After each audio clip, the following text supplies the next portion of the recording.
નમસ્કાર, હું પ્રવીણ. એક તરફ મેઘરાજા આફત વરસાવી રહ્યા છે. દક્ષિણ ગુજરાત હોય કે સૌરાષ્ટ્ર પટ્ટાના એ ગામડાઓ જે છેલ્લા 3 કે 4 દિવસથી તેમના હાલ બેહાલ છે. એ દ્વારકા કે જામનગરનો પટ્ટો હોય, કલ્યાણપુર હોય કે પછી ઉપલેઠાથી માંડીને એ તમામ ઘેર પટ્ટો હોય કે પછી સુરતમાં ઉમરપાડાથી લઈને નવસારી, નિઝર, તાપીનું નિઝર, આ તમામ જગ્યાએ. પણ આ તમામ વચ્ચે આજે એવા મુદ્દાની વાત કરવી છે કે જે સૌને અસર કરે છે, એવા જિલ્લાની વાત કરવી છે કે જ્યાં માણસો કરતા પશુઓની સંખ્યા વધુ છે. એ જિલ્લાની વાત કરવી છે કે જે જિલ્લાની તાસીર અને સુરત બદલી નાખી, પરંતુ અમુક પરિસ્થિતિઓ નથી બદલાતી. અને આ જિલ્લામાં પ્રાથમિક સુવિધાઓ કેવી છે, બહુ ભાગ્યે જ મીડિયાની સ્ક્રીન પર માહિતી આવે છે. વાત કચ્છ જિલ્લાની છે.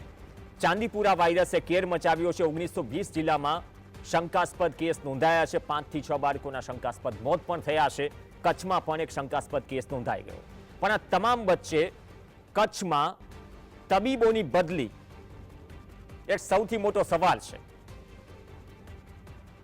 તબીબોની બદલી થઈ, એવું નથી કે સરકારે હુકમ કર્યો, પરંતુ 5 CHC અને 2 PHCમાં ડોક્ટરોની બદલી થઈ. તો પછી CHC અને PHCમાં જે નાના ગામડાઓ નભે છે, માત્ર ચાંદીપુરાની વાત નથી વાયરસની, પરંતુ ચોમાસામાં પાણી અને મચ્છરજન્ય જે રોગચાળો છે, આપણે સમજીએ છીએ કે અમદાવાદમાં સિવિલમાં કે પછી કોઈ પણ સરકારી હોસ્પિટલમાં જ્યારે OPD ફૂલ થાય ત્યારે સ્ટોરીઝ બને છે. પણ કચ્છમાં સ્થિતિ વિકટ છે, છતાં પણ ત્યાંની નેતાગીરીનું કંઈ ઉપજતું નથી. સંકલન સમિતિમાં કચ્છના નેતાઓ ધમપછાડા કરે છે. સરકારને પણ ખબર છે, પ્રભારી આ જ વિષય આરોગ્ય સાથે જોડાયેલા છે, છતાં પણ કચ્છમાં જે સરકારી દવાખાનાઓ છે, ઘણા તબીબો વગર ધમધમે છે. એવું કહીએ કે તાળું મારીએ તો પણ ખોટું નથી, કેમ કે તબીબો નથી અને તબીબો સિવાય અન્ય જે સપોર્ટિંગ સ્ટાફ છે તેના ભરોસે કચ્છના દર્દીઓ મહેરબાન છે. એટલા માટે જ કહેવું પડે છે ચાંદીપુરાનો કેર છે વાયરસનો, પણ કચ્છ રામ ભરોસે છે. એક નાના ઉદાહરણથી શરૂઆત કરીએ. 2022માં જ્યારે લંપી વાયરસના કારણે કચ્છ ત્રસ્ત હતું, 1-2 તાલુકાઓમાં જ 25,000થી વધુ ગાયોના મોત હતા, ત્યારે ઓન પેપર જે રેકોર્ડ સામે આવ્યો કે એક તાલુકામાં એક પશુ નિરીક્ષક, ચિકિત્સક નહીં. આ તો પશુઓના આરોગ્યની વાત થઈ 2 વર્ષ પહેલા, બહુ લાંબો સમય નથી થયો. હવે મનુષ્યના આરોગ્યની વાત થઈ રહી છે. કચ્છ સૌથી મોટો જિલ્લો છે ગુજરાતનો.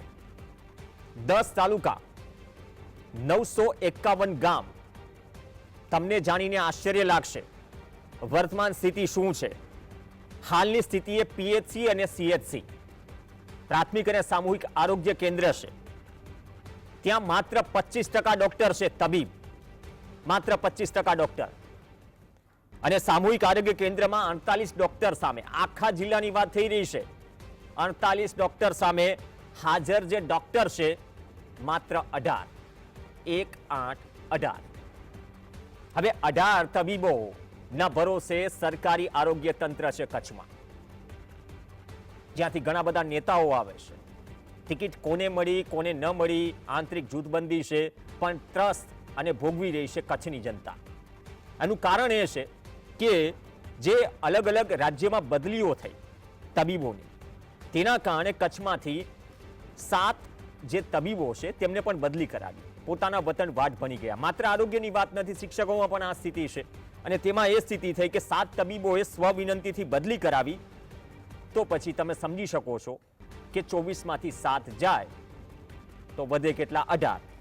અને ડિટેલ વાઇઝ જે PHC CHC ની વાત થઈ રહી છે, સામૂહિક આરોગ્ય કેન્દ્ર અધોઈનું છે, તે ડોક્ટરની બદલી સાબરકાંઠા થઈ છે. મંગવાણાના તબીબે અમદાવાદ બદલી કરાવી. પલાસવા અને જનાણામાં જે કાર્યરત તબીબ હતા તેમની નવસારી બદલી થઈ. દુધઈના તબીબે સુરત બદલી કરાવી.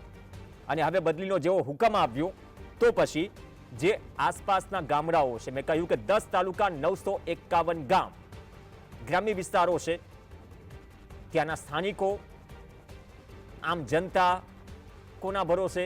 રામ ભરોસે. તબીબો છે નહીં, અન્ય જે સ્ટાફ છે તે સારવાર કરી રહ્યું છે. તો હવે મહાનગરો જેવી સુવિધા, તમે ગમે એટલી પવનચક્કી ઊભી કરી દો, ગમે એટલી ફેક્ટરીઝ ઊભી કરી દો, પણ તમે પ્રાથમિક સુવિધાઓ ન આપી શકો તો પછી ક્યાં જશો? માત્ર 2 વર્ષ પહેલા વિધાનસભામાં મુકાયેલો આંકડો છે, એમાં અમદાવાદ જેવા મહાનગર પણ બાકાત નથી. ક્લાસ 1, 2, 3 અને 4, 3 અને 4 તો છે જ, પણ ક્લાસ 1, 2 ની જગ્યાઓ પણ ખાલી હતી. 3000 થી ઉપર જગ્યાઓ ખાલી હતી. સહકર્મીઓની જગ્યાઓ ખાલી હતી. ઉપરથી આજે ચાંદીપુરાનો કેસ નોંધાઈ ગયો શંકાસ્પદ. એક તરફ પૂર છે, બીજી તરફ ચાંદીપુરાનો ખતરો છે. તો આ પ્રાથમિક સુવિધાઓમાં જ્યારે તમે પાયો મજબૂત ન કરો તો આ પ્રકારની પરિસ્થિતિમાં જે બદલીઓ થઈ છે એ બદલીથી ખરેખર શું તાળા મારવા જેવી સ્થિતિ છે? શું કોઈ કચ્છના નેતાનું ઉપજે છે? આ કચ્છમાં ગણગણાટ છે. ધમપછાડા તો કરે છે કલેક્ટર સાથેની સંકલનની મિટિંગમાં કે અમને ડોક્ટર આપો, આરોગ્ય સુવિધાઓ, સારવાર આપો. માત્ર બિલ્ડિંગો ઊભી કરી દેવાથી કશું નથી થતું. બિલ્ડિંગો ઊભી કરીએ તો ત્યાં જઈએ તો સારવાર માટે તબીબ હોવો જોઈએ. એ કચ્છના દરેક નાગરિકની એક લાગણી છે. આપણી સાથે physician, senior physician Vasantbhai Patel જોડાશે. વસંતભાઈ, આપનું સ્વાગત છે. વસંતભાઈ, ઓવરઓલ બદલીઓ થઈ કચ્છમાં સાહેબ 10 તાલુકા, 951 ગામ, હાજર ડોક્ટર 48 નું મહેકમ છે, હાજર 18 છે. ચાંદીપુરા વાયરસનો શંકાસ્પદ કેસ પણ એક નોંધાઈ ગયો. એટલે મેં શબ્દ આજે વાપર્યો છે કચ્છ રામ ભરોસે. લંપીમાં તો હતું જ. જીએસટીવીએ ગ્રાઉન્ડ ઝીરો પર જઈને અહેવાલ દેખાડ્યો ત્યારે સરકાર જાગી અચાનકથી. બાકી ત્યાં સુધી તો અધિકારીઓ શું મોકલી રહ્યા હતા એ અધિકારીઓ જાણે. પણ શું ખરેખર આ ગંભીર સ્થિતિ છે? ચોક્કસ પ્રવીણભાઈ, આટલા મોટા વિસ્તાર કચ્છના અને 48ના મહેકમમાં 18 ડોક્ટર અને એમાં પણ આપે જે માહિતી આપી એ પ્રમાણમાંથી લોકોએ સ્વૈચ્છિક ટ્રાન્સફર કરાવી લીધું છે. ત્યારે એક બાજુ વરસાદ, વાવાઝોડું અને ચાંદીપુરાનો કહેર છે, ત્યારે ડોક્ટર વગર દવાખાનું એટલે જે આત્મા વગરની બોડી હોય, હૃદયમાં શરીરમાંથી પાણ પંખીરું ઉડી જાય, પછી ગમે તેવી બિલ્ડિંગ મોટી તમે હોસ્પિટલની બનાવો, પરંતુ જો એમાં ડોક્ટર ના હોય તો સેવા કોણ કરશે? એને સર્વિસ કોણ આપશે? દર્દીઓ જે આવશે એમને. એટલે ખૂબ ચિંતાજનક વિષય છે. અને સરકાર અને આ જે આયોજન, આમાં જે મંત્રીશ્રીઓ હોય અથવા તો ત્યાંના ધારાસભ્યશ્રી કે સાંસદ સભ્યશ્રીઓ, એમની તો પ્રાથમિક જવાબદારી એક પ્રજાના ચૂંટાયેલા પ્રતિનિધિ તરીકે પહેલી જવાબદારી એ લોકોની બને છે કે એમના વિસ્તારમાં, જે ધારાસભ્ય કે સાંસદ સભ્યના વિસ્તારમાં કેટલા સીએચસી પીએચસી છે, કેટલામાં ડોક્ટર્સ અવેલેબલ છે, એ સાથે જિલ્લા પંચાયતની પણ જવાબદારી આવે છે. એટલે આ લોકોએ પોતાની જવાબદારી સપેરે પૂરી પાડવી પડે અને જવાબદારી એમને સમજવી પડે. લોકસેવક ની વ્યાખ્યા હવે બદલાઈ ગઈ છે. જેને મેન્ડેટ આપે એ લોકસેવક બની જાય છે અને જે લોકસેવક હોય છે એને મેન્ડેટ નથી મળતો. આ બધી પ્રવીણભાઈ તકલીફો અહીંથી શરૂ થઈ છે. કારણ કે જે જનતાની વચ્ચે સતત રહેવા વાળા વ્યક્તિઓ છે, એ પાર્ટી કોઈ પણ હોય, એ લોકો સાઇડ લાઈન થઈ જતા હોય અને ઉપરથી મેન્ડેટ લઈને આવવા વાળો વ્યક્તિ લોકસેવક બની જાય. જ્યારે એને લોકસેવક બને ત્યારે એની પાસે પૂરતી માહિતી પણ નથી હોતી. એવા પણ લોકસેવકો મેં જોયા છે, સાંસદ અને ધારાસભ્યો ગુજરાતમાં. ત્યારે આ ખૂબ ચિંતાજનક વિષય છે. ચાંદીપુરા વાયરસનો શંકાસ્પદ કેસ પણ ત્યાંથી મળ્યો છે અને એમાં ઘણા બધા બાળકોના મૃત્યુ પણ થયા છે ચાંદીપુરામાં. ખાસ કરીને જે અર્બન એરિયાની વાત કરીએ તો જે અર્બન સ્લમ અને ગ્રામ્ય વિસ્તાર, આ બે વિસ્તારો ઉપર સરકારે વધુ કોન્સન્ટ્રેટ કરવાની જરૂર છે. અર્બન સ્લમ અને ગ્રામ્ય વિસ્તાર. કારણ કે જે સેન્ડ ફ્લાય હોય છે ચાંદીપુરા વાયરસની, એ ગ્રામ્ય વિસ્તારમાં જે કાચા પાકા મકાનો હોય, અમદાવાદમાં સ્લમ વિસ્તાર હોય જ્યાં ગંદકી વધારે હોય, આવી જગ્યાએ એનું બ્રીડિંગ થવાની શક્યતાઓ સૌથી વધુ હોય છે. ઠીક છે, સરકાર એનું કામ કરતી હશે એવું આપણે માની લેવું રહ્યું. પરંતુ જે રીતે કેસની સંખ્યા વધી રહી છે અને એની સામે નવા કેસ ડિટેક્ટ થઈ રહ્યા છે અને ડોક્ટર ટ્રાન્સફર લઈને પોતાના વતનમાં જતા રહે છે, ખૂબ ગંભીર અને ચિંતાજનક વિષય છે ગુજરાત માટે. પણ વસંતભાઈ, પહેલેથી જ 50% મહેકમની તો ઘટ હતી. મેં એટલા માટે 2 વર્ષ પહેલાનો વિધાનસભાનો આંકડો એ યાદ અપાવ્યો કે 3000 થી વધુ પીએચસી સીએચસી થી માંડીને સરકારી આરોગ્ય કેન્દ્રથી માંડી હોસ્પિટલમાં ક્લાસ 1, 2, 3, 4 આ બધાનું મેકમ ખાલી. જે પેરામેડિકલ સ્ટાફ છે એનું પણ આમ પરસેવો છૂટી જાય ત્યારે ભરતી થાય છે. સામે કોન્ટ્રાક્ટ સિસ્ટમ સામે સવાલો છે. તો જે કોઈ પણ સરકાર ચૂંટાય એ 56 આવે કે 156 આવે, કોઈ પણ સરકાર, ભાજપ હોય, કોંગ્રેસ હોય, આમ આદમી પાર્ટી, XYZ, તેમને જે આપવાની જવાબદારી છે, પ્રાથમિક શિક્ષણ હોય કે પ્રાથમિક સુવિધાઓ આરોગ્ય કેન્દ્રની, ત્યાં શું આવી પરિસ્થિતિ ચાલે? અથવા તો કેમ આ ફિલઅપ કેમ નથી થતું? ક્યાંક મર્યાદાઓ પણ છે, પણ જ્યાં મર્યાદાઓ નથી ત્યાં રાતોરાત ઘણું બધું ઊભું થઈ જાય છે. તો આરોગ્ય સેવાઓમાં એવું નથી, એમ્સ પણ બની રહી છે રાજકોટમાં, શરૂ થઈ ગઈ, પણ જે પીએચસી સીએચસીનો એક જમાનો હતો, કદાચ 25-30, જેમ કે મારા ગામમાં છે, આજુબાજુના 10 કે 15 ગામ નભે, તમારે સિટીમાં ન જવું પડે. ત્યાં જો ડોક્ટર નહીં હોય તો પછી શું પરિસ્થિતિ થશે?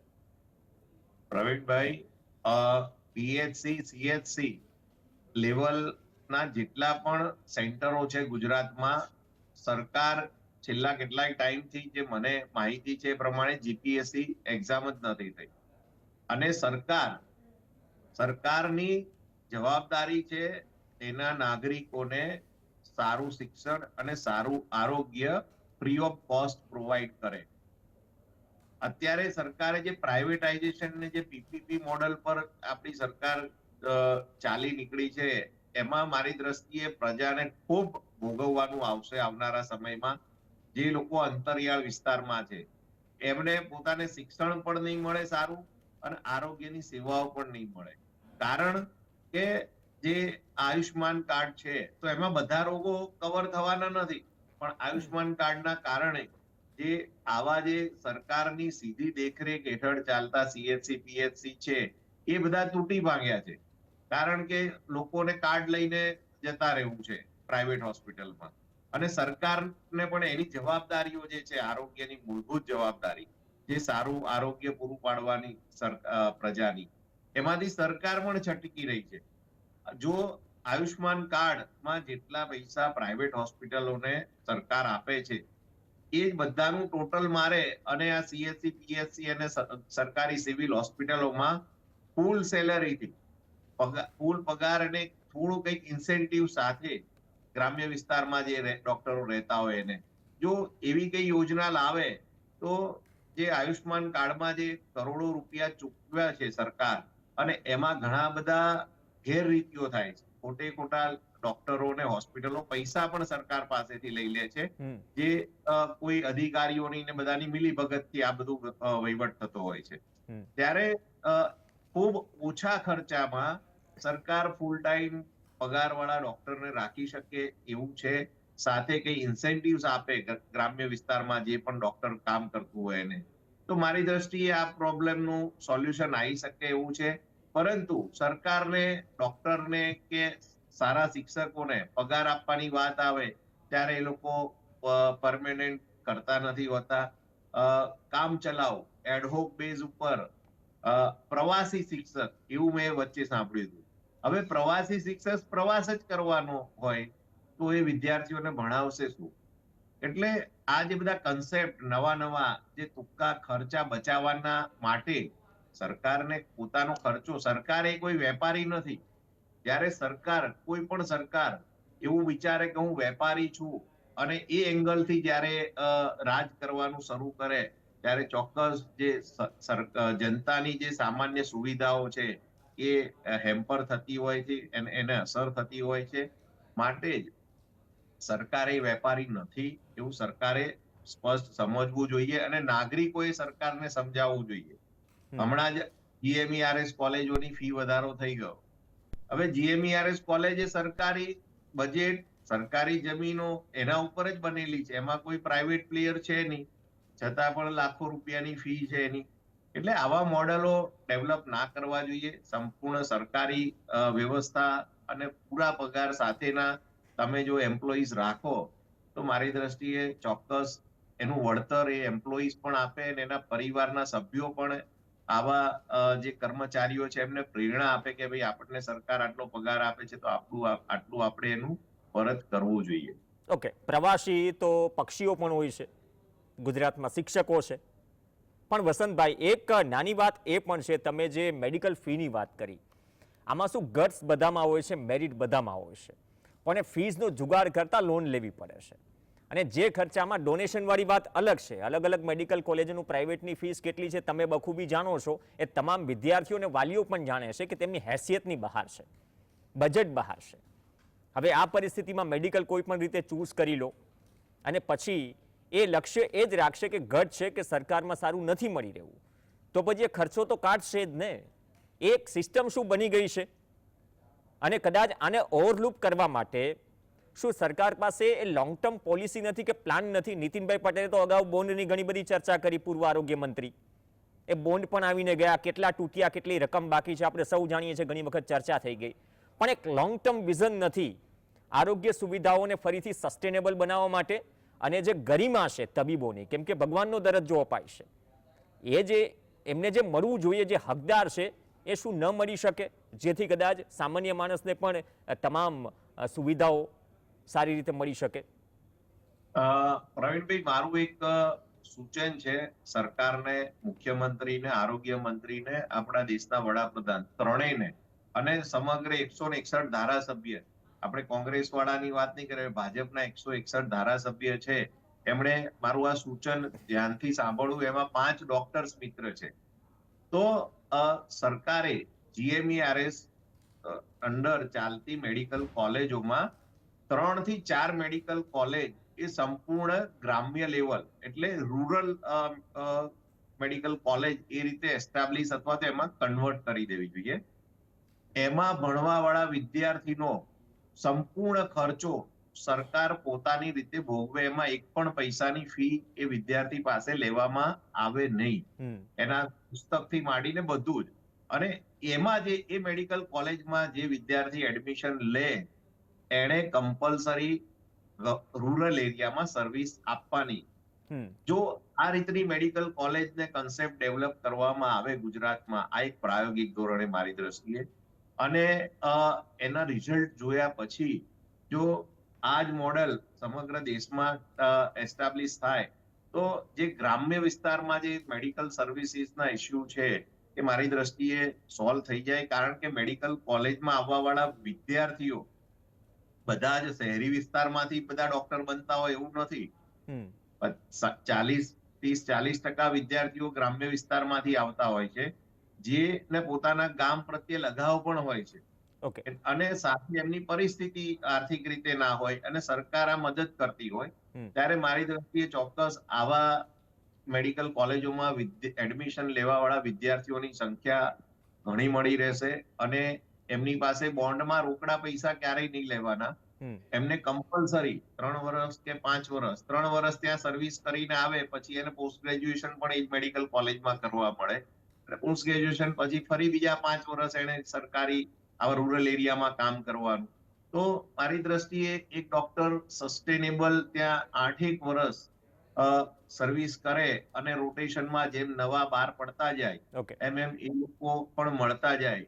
અને આવી મેડિકલ કોલેજો ગ્રામ્ય વિસ્તારમાં અને રૂરલ એરિયામાં જ હોય, એટલે એ જે રેફરન્સ વર્ક છે એ પણ ત્યાં મળ્યા કરે, અને લોકોને એક સુવિધાનું ખૂબ સારું ઇન્ફ્રાસ્ટ્રક્ચર ડેવલપ થાય એ જરૂરી છે.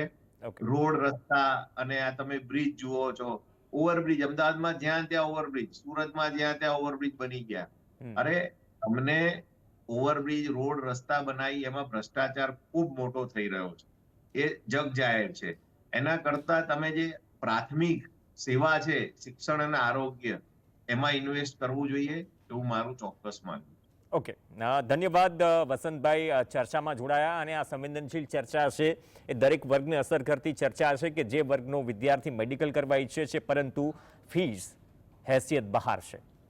હવે 10 તાલુકા, 951 ગામ, 18 તબીબ, અમદાવાદમાં બેઠા બેઠા વિચારો કે શું સ્થિતિ હશે ગુજરાતના સૌથી મોટા જિલ્લા કચ્છની. હુકમ થઈ ગયો, બાકી તબીબ આવશે ક્યારે રામ જાણે, એટલે જ કહેવું પડે છે કચ્છ રામ.